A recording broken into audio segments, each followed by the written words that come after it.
Call ছিল এবং একটা রানে সন্তুষ্ট থাকতে হবে।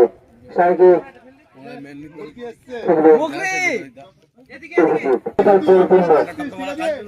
বহু বছরের অভিজ্ঞতা নিয়ে আসছে সামনে তরুণ বলার দেখা যাচ্ছে ওখান থেকে যেত এবং এখানে অভিজ্ঞতার দাম দিতেই হবে।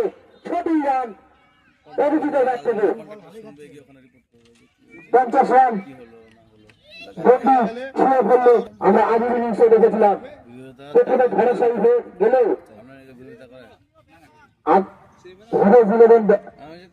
কামব্যাক করেছিল।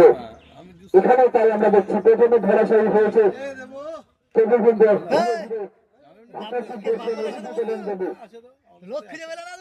দেখা যাক 6 ওভার দিকে আমরা দেখতে পাই কিনা।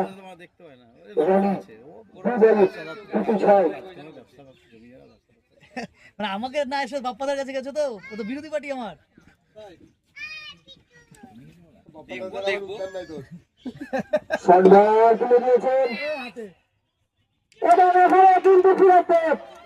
অসাধারণ একটা স্ট্র্যাটেজি অপশনের বাইরে রাখলেন, সেখান থেকে বল চালানোর